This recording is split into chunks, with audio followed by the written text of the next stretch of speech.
Kaum yang paling banyak disebut dalam Al-Quran itu adalah Bani Israel. Bukan karena Al-Quran adalah kitab sejarah, tapi karena pada kehidupan mereka itu banyak sekali pelajaran untuk kita ambil, termasuk di sini. Mereka itu sangat mementingkan formalitas, tapi tidak menghargai substansi. Jadi prosedur itu mereka pentingkan, ya. Tapi inti substansi dari perintah agama mereka tinggalkan. Kita nggak boleh seperti itu.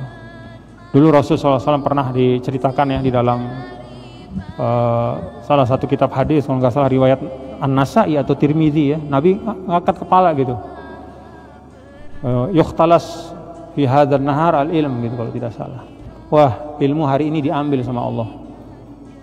Terus ada sahabat yang mengatakan, ya Rasulullah, gimana mungkin ilmu diambil, kan masih ada Quran. La aqra'annahu, kata sahabat itu, la aqra'annahu wa la uqri'annahu nisa'ana wa abna'ana. Saya tiap hari baca Quran ya Rasulullah, dan saya bacakan anak istri saya tiap hari. Saya baca Quran dan saya bacakan, saya ajak anak istri saya juga ikut baca Quran. Kata Rasulullah SAW, bukan itu maksud saya. Sampai Rasul begini, saya pikir kamu ini paham, gitu kira-kira ya. Wa in kuntu a'udduka gitu. Min apa kata? Min alimil Madinah, kalau tidak salah gitu riwayatnya. Saya pikir kamu paham, maksud saya bukan begitu. Coba umat sebelum kita masih ada kitab sucinya, tapi seperti tidak ada. Nah, jadi itu pengingat dari Rasulullah SAW ya, bahwa hati-hati, jangan kita, ini orang tua nih, ya, ini orang tua nih, banyak yang ingin anaknya hafiz Quran ya. Masukin sekolah tahfiz semua. Dipikir dengan tahfiz itu menjadi tiketnya pasti mendapat ridho Allah. Belum tentu ya. Apalagi kalau dia memasukkan anaknya ke tahfiz itu adalah untuk mengkompensasi dia yang tidak mau baca Quran. Nah, itu lebih tidak baik lagi. Dia tidak mau baca Quran, dia sama istrinya baca Quran sebulan sekali, tapi anak ini suruh tahfiz. Dia pikir bahwa kalau anak saya itu sudah tahfiz, nanti dia kasih saya syafaat. Dengan Quran itu saya bisa masuk surga gara-gara anak saya tahfiz.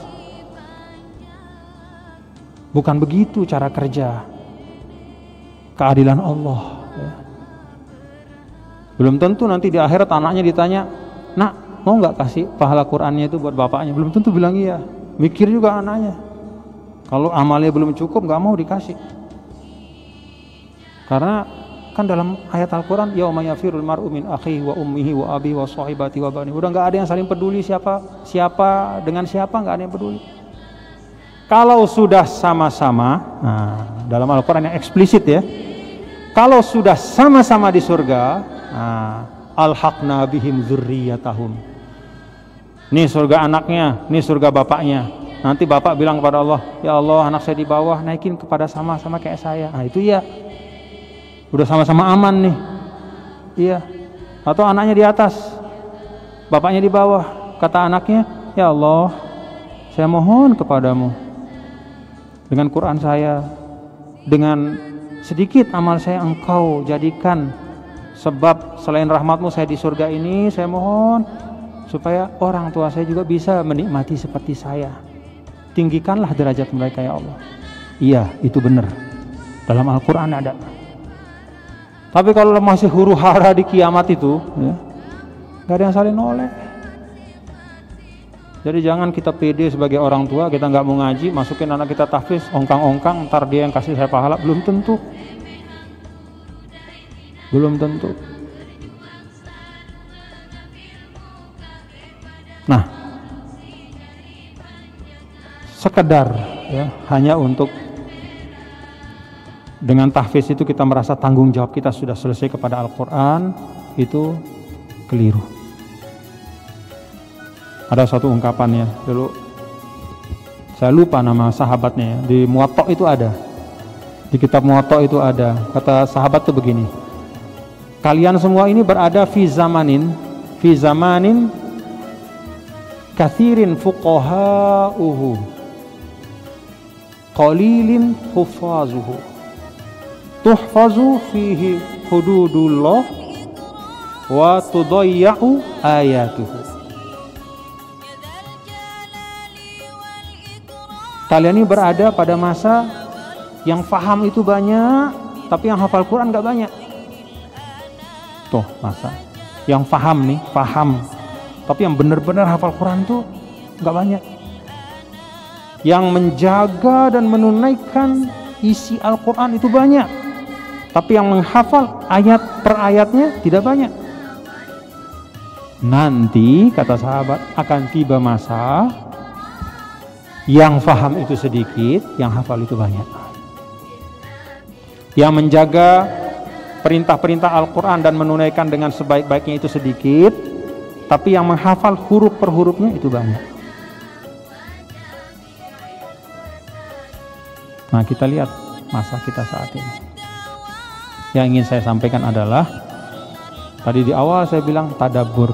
Mari kita tunaikan hak-hak Al-Quran ini dengan baik. Kita belajar ya. Tidak cukup hanya sekedar dengan membaca, apalagi yang membaca itu disuruh anaknya, yang ditahfizkan itu anaknya, dia sendiri nggak mau baca misalnya. Lalu selesailah dianggap tugasnya. Tidak seperti itu. Yang paling utama adalah ini kitab yang mulia, ya, ini kitab yang mulia, kita pelajari kandungannya ya, dengan cara yang memang diberikan tuntunan oleh para ulama. Jadi mesti ada gurunya emang ya. Tidak bisa kita sekedar membaca lalu kemudian semua yang kita baca itu seketika kita amalkan. Bahaya juga, nanti salah kita ya. Karena Al-Quran sendiri kan itu membutuhkan ada penafsiran-penafsiran oleh hadis ya, dan oleh ijma dan banyak hal yang lain. Jadi kita perlu belajar. Nah, oleh karena itu apapun profesi kita ya, bapak-bapak dan saudara-saudara, mau guru, mau ASN atau apapun, luangkan waktu ya. Luangkan waktu secara berkala untuk belajar tentang agama kita. Gak usah jadi beban ya. Gak mesti juga misalnya harus setiap hari misalnya ngaji di YouTube 1 jam, 2 jam, gak mesti juga. Tapi luangkan secara konsisten ya. 15 menit, 20 menit ya, untuk belajar tentang memahami agama kita, dan yang kita pelajari itu adalah yang dekat dengan kehidupan kita, yang kita amalkan sehari-hari. Saya melihat penting betul bapak-bapak saudara kita menghidupkan aspek muamalah dalam Islam ya. Jadi bermasyarakat, tuntunan Islam itu kayak apa, bagaimana kita membangun hubungan sosial yang baik, itu penting betul, penting betul. Karena itu yang dibangun oleh Nabi dulu ya. Itu yang dibangun oleh Nabi dulu. Nabi SAW itu diceritakan ketika sampai ke Madinah itu selama 6 bulan kerjanya hanya keliling dari rumah ke rumah, dan yang disampaikan beliau itu sederhana. Apa? Afsyus salam, at'imut ta'am, shollu billail wan nasu niyam. Pak, Ibu, afsyus salam, banyak-banyak menebar kedamaian. At'imut ta'am, berbagilah makanan kepada yang membutuhkan. Shollu billail wan nasu niyam, malam ketika semua orang tidur, ambillah waktu sesaat untuk beribadah kepada Allah. Itu kan hal-hal yang sangat sederhana. Jadi hal-hal yang langsung bisa diamalkan. Afsyus salam, at'imut ta'am, shollu billaili wan nasu niyam. Itu saja setiap malam Nabi keliling dari rumah-rumah Madinah. Gak ada yang ribet-ribet, yang susah-susah, enggak.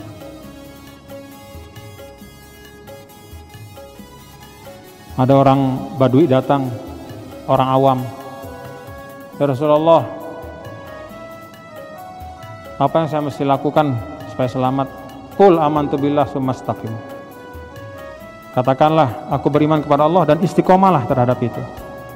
Udah itu aja diajarkan dulu oleh Rasul. Pulang orang itu, dia pegang itu, selamat ya. Jadi dalam Islam itu ada kelapangan ya. Dan kepada kita semua, bapak-bapak dan saudara-saudara sekalian, kelapangan Islam itu mari kita manfaatkan dengan mengambil dari waktu kita ya, untuk sedikit demi sedikit terus kita belajar memahami ibadah dalam Islam itu kayak begini gitu. Maksud dari ibadah itu adalah untuk ini ya. Muamalah Islam itu begini, kita diperintah untuk jujur itu begini bentuknya.